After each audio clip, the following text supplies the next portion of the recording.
muda. Karena apa ya? Ingat nggak Bagot pernah jadi penyerang? Iya. Itu kan di menit terakhir. Untuk lihat keadaan musuh. Tapi kalau aku kok malah strikernya bisa jadi si nih, si Marcelino malahan.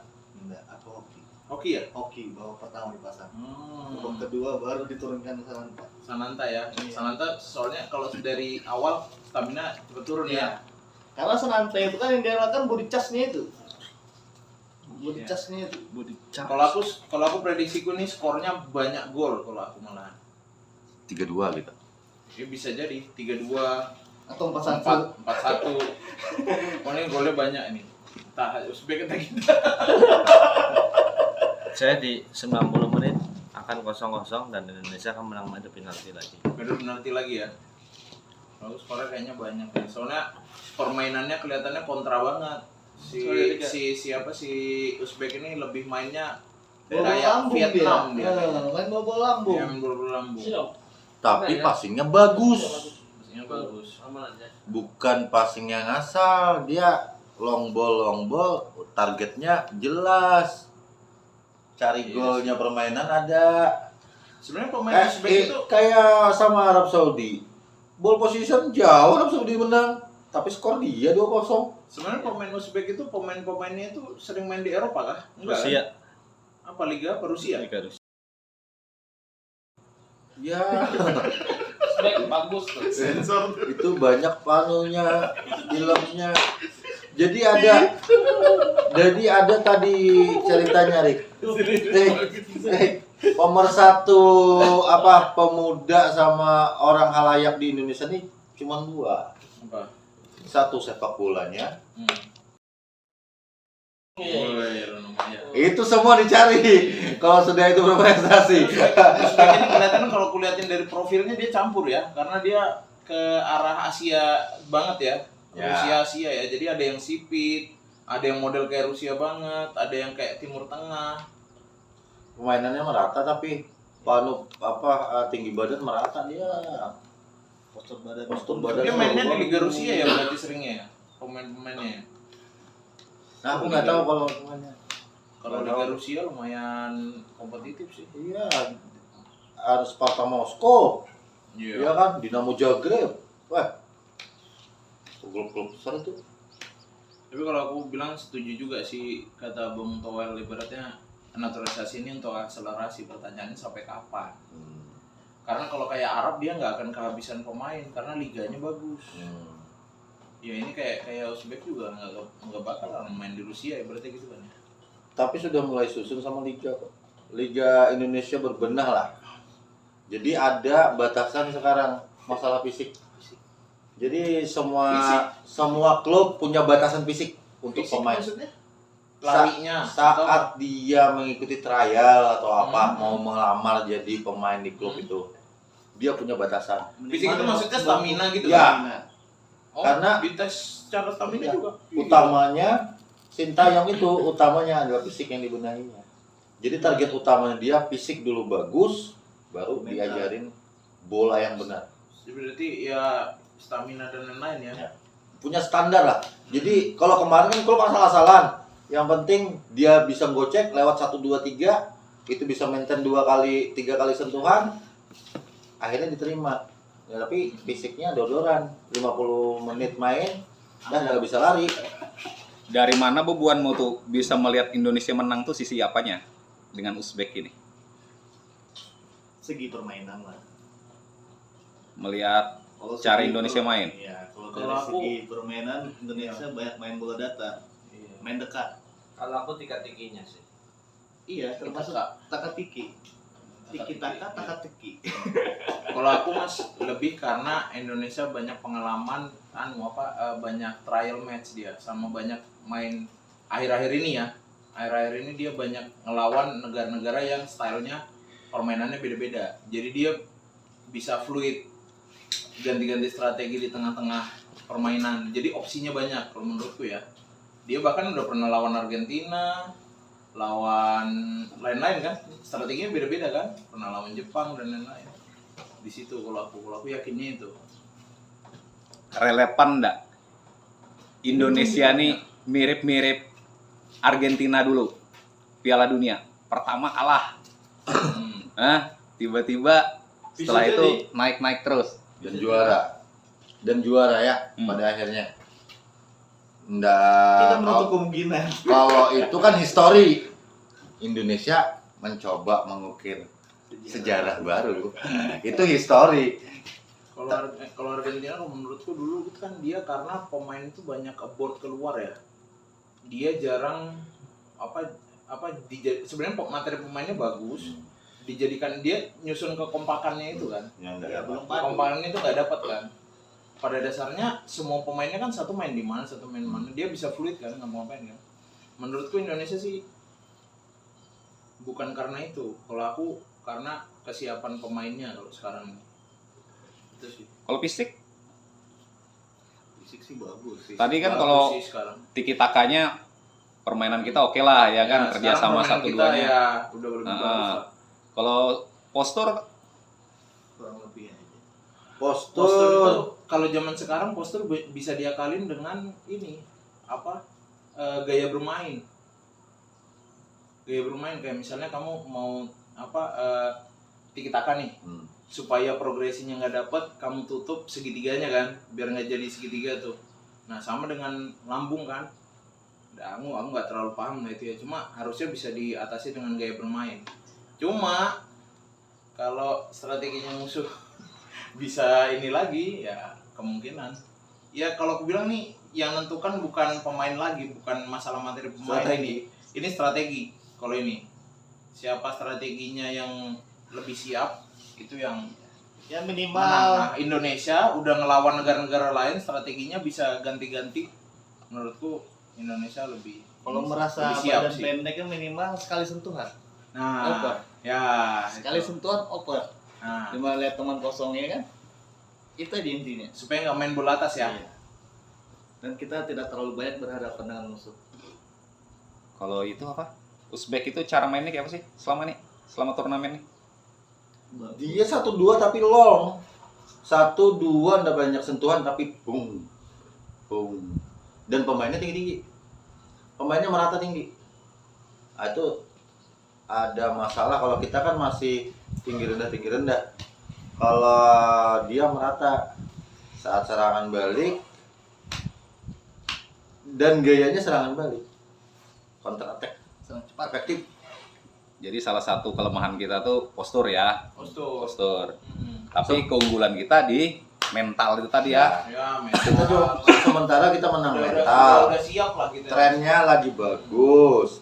Permainan tambah hari tambah matang. Strategi pelatih juga Strategi pemain udah bagus. paham ya. Cuman yang terakhir kemarin gol keduanya Korea itu serangan balik Bapak.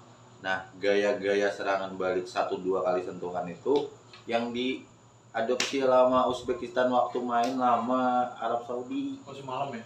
Ya, jadi nggak perlu banyak sentuhan, tapi bola sudah berhadapan sama kiper.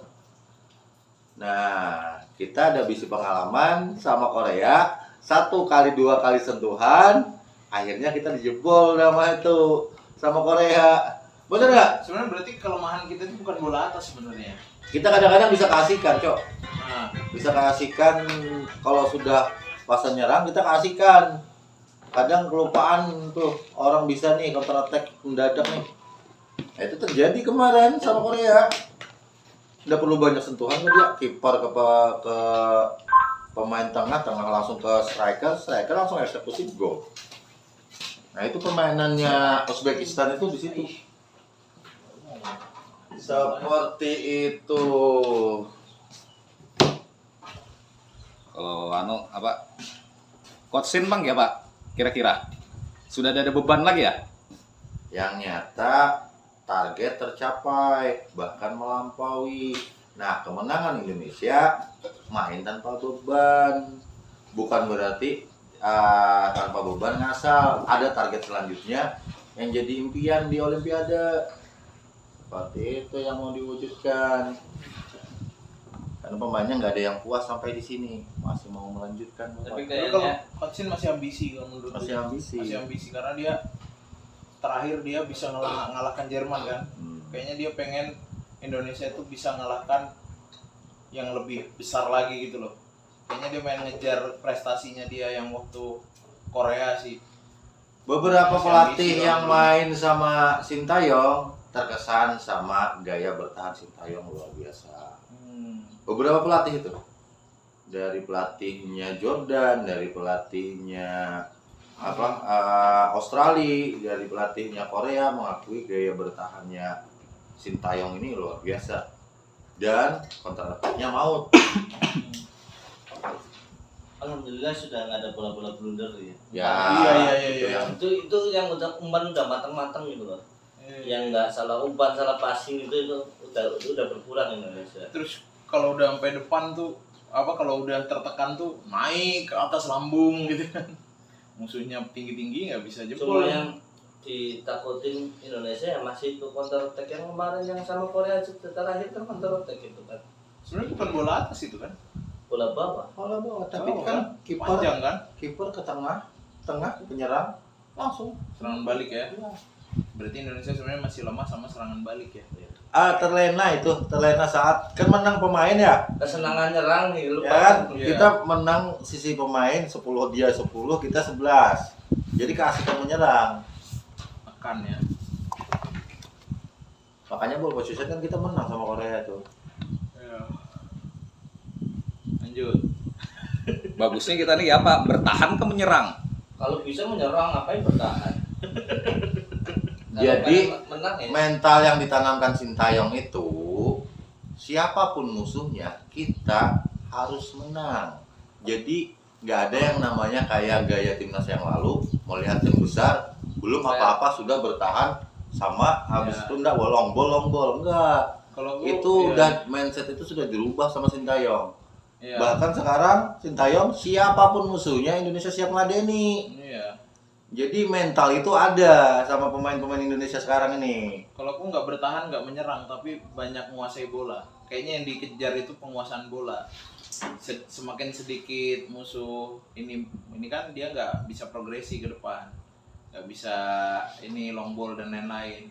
Kalau malah ini lebih ke penguasaan bola dan menyerang. Biasanya kan kalau menyerang itu akhirnya kan strikernya musuh mundur, yang diumpan ke depan nggak ada kan. Biasanya sih begitu ya. Kalau semakin dia bertahan, malah sebenarnya semakin banyak pemain di depan kan. Ya. Banyak opsi untuk long ball gitu. Kayaknya aku udah bisa jadi pelatih deh. Bisa. Anak SD kali ya, bagus ya. Yang pasti negara-negara lain ya apa kira-kira mulai takutkah lawan kita nih? Mulai berubahkah kita nih? Penasaran malah. Hah? Kenapa Indonesia bisa Iya, jadi iya. seperti itu? Penasaran pengen lawan. Kalau aku sih ya, Iya, malah penasaran main lawan ya. kayak Malaysia kan. Wah, dulu kita sering ngalahin Indonesia kok. Kan kita kalau melawan Malaysia jangan jauh-jauh lah, yang Malaysia yang dekat aja. Kita kan sering kalahnya daripada menangnya. Main sama Thailand belum apa-apa. Kalau dulu ya, mindset dulu. Siapa musuh kita di semifinal Thailand? Aduh. Sampai itu bukan dari sisi pemain aja, sampai ke penonton pun. Siapa musuhnya Thailand? Ah, nggak usah ditonton, kalah. Itu dulu Pak. Itu dulu. Dan sekarang mindset itu sudah berubah sama Sintayong. Siapapun musuhnya, hadapi. Jadi Dan sebenarnya kita harus menang. Negara lain ini mau waspadai, tapi materi pemainnya dilihat bisa dikalahkan. Ya. Kayak gitu, tapi dia mewaspadai kan. Nah, hebatnya Sintayong saat dipantau sama tim lain, ini kalau dia lagi bertanding ya, dipantau sama tim lain, dia pasti kasih satu orang masuk yang bikin orang buyar untuk memahami permainannya Sintayong. Jadi dia itu sudah mempersiapkan pertandingan selanjutnya Iya. sebelum main ya. Iya. Ini dia main. Oke. Tahu dia tim pemantau dari negara sebelah ngelihat. Kayak kemarin waktu kita menang sama main sama Filipina, kita main 1-1 waktu penyisian Piala Dunia. Itu kan pelatihnya Peter datang untuk ngelihat nonton, ngelihat skenario apa yang dibuat Sintayong. Udah, itu dimasukin yang sembarangan sama Sintayong itu. Karena dia yakin kalau Indonesia tidak bakal kalah sama Filipina. Kalau mau imbang. tunggu nanti kamu kena, kamu nanti di GBK. Akhirnya di GBK menang. Iya. Nah, Triknya ya. setelah di GBK menang, Juga triknya. di GBK itu pemain-pemain inti kayak Tom Haye, Olat Mangun itu dicadangkan sama dia, nggak dimasukkan dalam skuad. Saat di Vietnam itu jadikan skuad utama, terbantai di Vietnam 3-0. Vietnam itu. Pak, itu strategi itu dari pelatih itu. Nggak bisa dipungkiri itu. Jadi apa? Kamuflase. Kamuflase. Nah, Sintayong pintar untuk itu. Iya. Jadi pertandingan itu sebenarnya jauh daripada bertanding itu sudah disiapkan ya. Dan Saat nih ketemu sama Korea Selatan, sebelum bertanding apa? Dia habis main sama Australia, menang 1-0. Habis itu Sintayong langsung mantau permainannya Korea. Nonton. Main Korea sama apa? Korea menang. Habis itu main lagi Korea sama Jepang yang pas 2 pertandingan Sintayong mantau Korea. Dan dia bilang apa? Dia pede. Walaupun berat untuk melawan negaranya sendiri, tapi dia pede. jadi modelnya mentalnya tuh kita masuk lapangan nih. We are going to beat you. I don't care lu siapa. Iya. Mau Timur Tengah kah, Timur Barat kah, siapakah, I don't care. Gitu ya. Sama Jordania. Siapa yang bisa memprediksi Indonesia menang 4-1? Nggak ada yang prediksi itu. Tapi sebelum pertandingan apa? Saya pede sama Jordania ini. Kita akan menang sama Jordania. Makanya dia sebelum main sama Jordania nonton duluan Korea sama Jepang. Udah nonton duluan karena dia tahu bakal dilawan ini 2 tim ini. Akhirnya menang 4-1. Jadi mentalnya sekarang itu sebenarnya nggak kayak dulu ya, lawan Malaysia udah takut duluan mau kalah ya. Kalau sekarang itu bisa menang gitu ya. Tapi itu salah satu dukungan moral juga sama Ketum. Iya, Ketum sih, peran Ketum gede banget. Ketum itu saat Indonesia dalam fase kayak macam yang dulunya takut sama Thailand, yang dulunya takut sama belum bertanding sudah mulai ada membawa histori. Ketum itu datang untuk motivasi pemain ini. Masa takut? Iya. Ketum tuh berperan penting di situ. Lihat Ketum kalau kita menang, pasti Ketum datang. Dan motivasinya apa kita sampai di sini? Kalau ini Bang, banyak ada anggapan gini, kemarin tuh kita cuma dibantu PAR, cuma keberuntungan. Ya apa itu tanggapannya? PAR waktu tendangan penalti. Lawan Korea. Ya, kan saat bilangnya penendang kelima. dari awal itu. Ya ada tanggapan orang lah. Oh kita cuma dibantu. Kalau dari sisi permainan semua wasit bagus menjalankan peraturannya, menjalankan tugasnya sebagai wasit. Kalau aku itu saat pertandingan. statement itu ada benernya ada enggaknya. Kalau VAR membantu ya iya. Ibaratnya kalau nggak ada VAR ya kita bakalan jadi penalti tetap masuk dan lain-lain kan. Kartu merah nggak jadi, kartu kuning kayak gitu-gitu. Cuma dibantu dalam arti menegakkan aturan, bukan dibantu yang kayak Qatar yang menyalahi aturan gitu. Tetap dibantu tapi dalam sisi positif karena sisi, memang ya, mengungkapkan yang benar yang benarnya peraturan itu ini nggak wajar ini kartu kuning, ini memang wajarnya kartu merah. Sama ini penalti ini belum sah karena si kiper sudah gerak duluan saat bola belum ditendang. Ya, betul. Kalau dari sisi peraturan kiper nggak boleh bergerak, kalaupun bergerak cuma 1 langkah dan 1 kaki masih di dalam garis. Kalau dulu kan biasa kiper tuh gini. Itu peraturan dulu. Sekarang kiper nggak boleh gerak 1 langkah aja dan 1 langkah dan 1 kakinya masih di dalam garis. Kalau dua-duanya keluar dari garis itu dianggap foul, dianggap ulang sama peraturan yang sekarang. Jadi VAR yang membantu sebenarnya, tapi menegakkan aturan. Nah, banyak lagi kontroversi. Saat tangan masuk dalam keadaan tidak aktif, saat tangan keluar ini keadaan aktif. Jadi kalau handball tangan kita masuk begini, itu enggak dalam keadaan tidak aktif, itu enggak handball. Itu peraturan sekarang. Tangan ya? Iya. Walaupun kena tangan ya? Iya. Oh. Makanya ada VAR checking kemarin yang pertandingan siapa? Tangannya dia masuk kayak gini. Bukan sengaja pengen menghalangi. Bukan sengaja kayak gini. Jadi tangan masuk begini ini dianggap tangan tidak aktif. Melindungi diri. Tapi kalau begini, ini tangan aktif melindungi bola, jalannya bola. Ya itu contoh VAR membantu VAR dalam yang membantu, pertandingan. ya.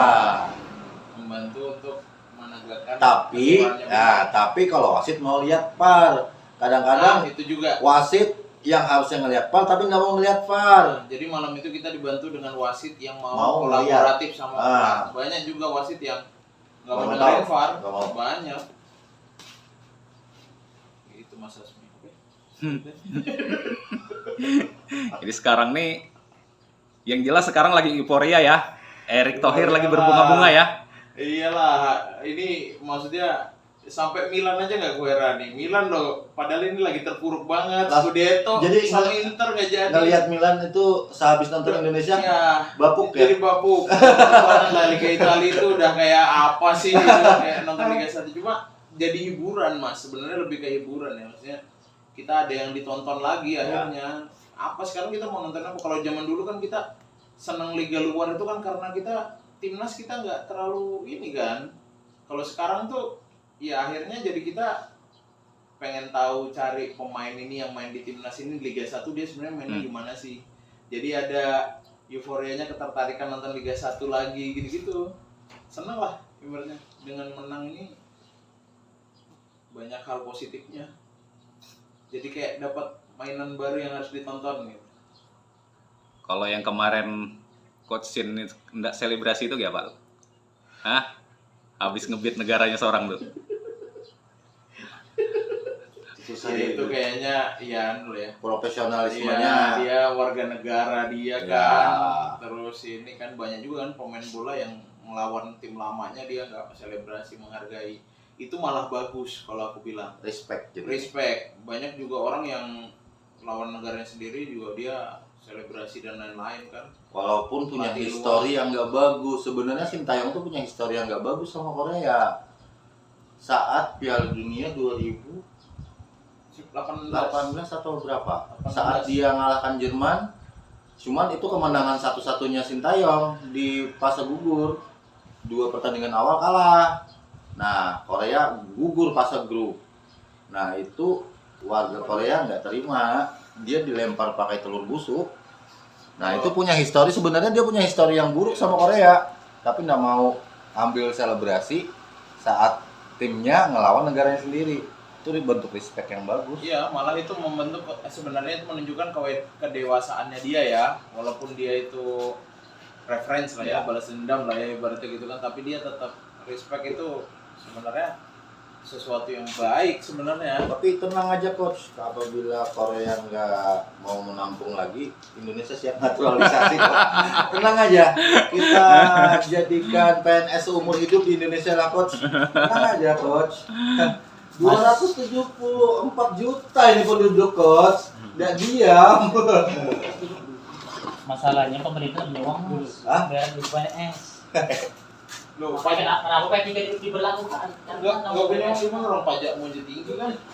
Potong bre, potongannya. Kalau yang ini, Nyesel aku, semua yang diberlakukan. ini kan diaspora juga ada masalah juga nih. Bukan masalah sih, ada pro kontra lah diaspora. Emangnya pemain lokal kita berapa banyak anunya?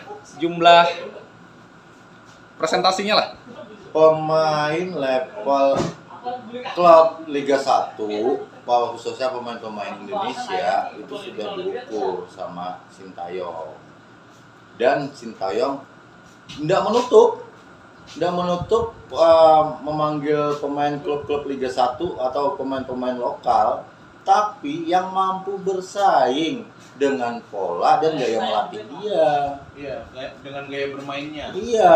Sebenarnya bukan masalah kemampuan. Bukan tapi masalah kemampuan. cocok sama enggak sama. Kemampuan utama, kemampuan Ya, utama. Basic lah. Basic bermain lah. pemain itu utama. Basic bermain. Tapi ada kepentingan pelatih yang di luar orang nggak tahu dengan gaya bermainnya, dengan sistem pola dia Ya, melatih, ya. cocok atau enggaknya itu pelatih sama pemain yang tahu. Karena kan kayak Sintayong kan dia mewajibkan pemainnya aktif ngejar bola kan. Ya, Gak semua tipe pemain di Indonesia masuk sama itu.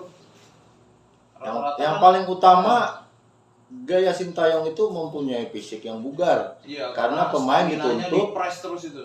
dituntut tidak diam, dituntut Iya. 90 menit Itu. siap untuk berlari. Itu yang paling utama. Dan Kalau nggak salah, iya. para pemain Liga 1, pemain-pemain Liga Indonesia itu kebanyakan tidak memenuhi kriteria itu. Termasuk Cuman- kiper juga kiper. Katanya harus yang bisa progresi bola, harus bisa build up serangan. Kayak gitu-gitu, dia ada requirement khususnya dia.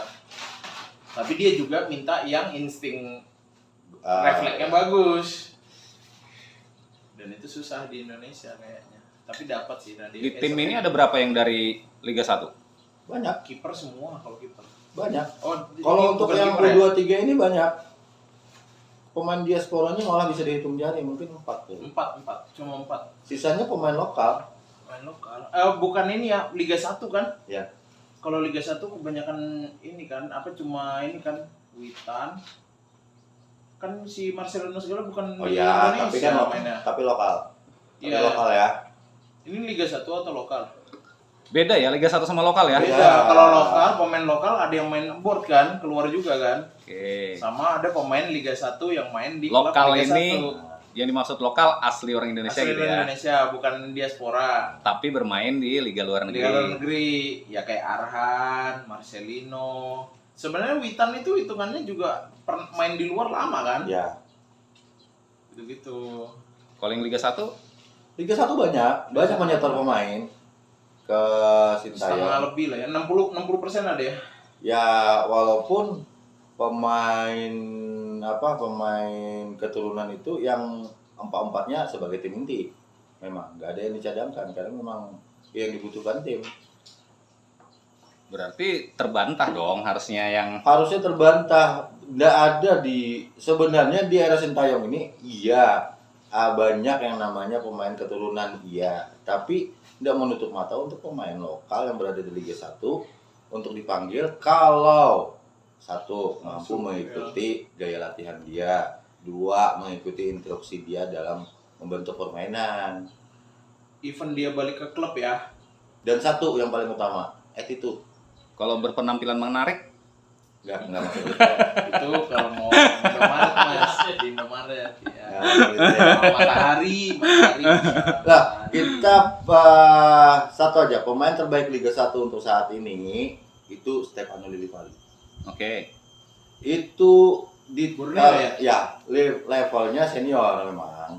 Tapi saat senior kemarin ikut TC. penyisihan Piala Ya. Dunia, TC Timnas sama AFC dia nggak dipanggil karena apa? Karena masih belum masuk dalam kriterianya Sintayong. Sintayong, iya. Dia butuh pemain yang siap fight 90 menit. Sesuai dengan strateginya dia itu. Dan strateginya dia dan juga posisinya dia di kebutuhan timnas banyak yang lebih melampaui dengan kemampuan dia. Oke. Padahal itu pemain terbaik Liga 1. Iya, Lillipali ya. Asis terbanyak di Liga 1 saat ini Stefano Lillipali. Dan selain itu dia salah satu pencetak gol yang banyak juga. Sebenarnya pemain-pemain yang dipanggil sama dia ini enggak golongannya ada yang top, ada yang enggak ya? Ya. Di klub di liga ya? Komang Itu kan Akan- Komang itu? Komang pemain Borneo kan? Borneo. Borneo Itu FC, pelatih sama tim inti ya? tim inti. Oh. Tapi kembali lagi itu ke keinginan dari pelatih sesuai dengan kriteria yang dicari. Tapi gimana Sintayong itu nyari orang itu ya? Apa dia nonton Liga 1 ya berarti? Sintayong selalu mantau Pak, kalau Liga dia 1 ya? nggak ada TC atau nggak ada apa, dia tahu pemainnya yang mana yang ada timnya dia menunjukkan ini pemainnya.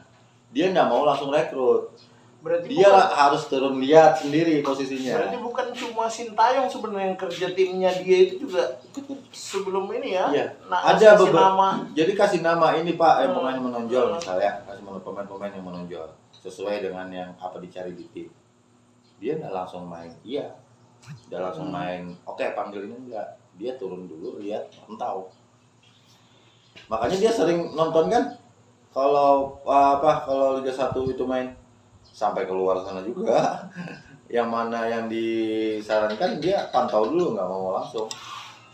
Padahal berat juga Coach Sin lah tantangannya. Kan 4 bahasa. Iya. Coach Sin udah bisa bahasa Inggris kan?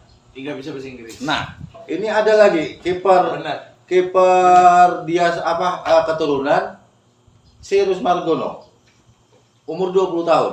orang Jawa Timur tuh. Iya, Hah. itu pemain keturunan dan sudah diambil sumpah jadi warga negara Indonesia.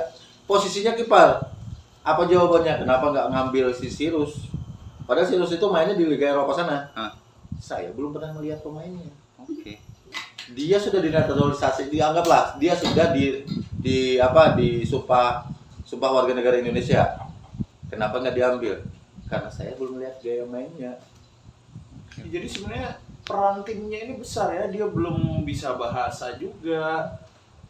Belum nggak tahu pemainnya, backgroundnya. Nggak mungkin kan dia nyekening sama Indonesia kan nggak Ya. mungkin toh pemain-pemain sama dia. Itu peran timnya sebenarnya juga bagus. Berarti Coach Sin ini sepaket sama tim-timnya ya. Dan Sintayong itu kalau ngasih instruksi selalu pakai bahasa Korea, Iya. Iya. bukan bahasa Inggris. Iya.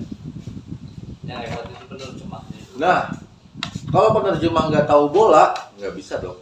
Strategi bola, terus si penerjemah pemain voli, kan nggak nyambung. Iya betul, istilah-istilahnya nggak tahu.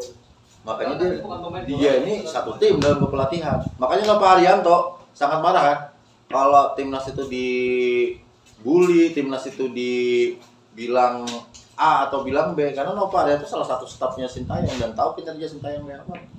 Pelatih kiper kan? Iya. Nova bukan pelatih Bukan, kiper kan? itu Yo Jae-hoon. Nova pegang U16 ya? Lain ya? Ya, Unang. 16 ya? Gitu. Seperti itu Bapak. Oke. Wih, luar biasa. Oke, kita sudah ya obrolan kita. Sudah gak selesai kan? Hah? Belum sih? Kalau mau.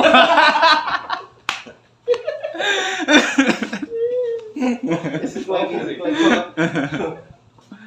Dadah, assalamualaikum. Dadah. Dadah dong. Dadah. Wah,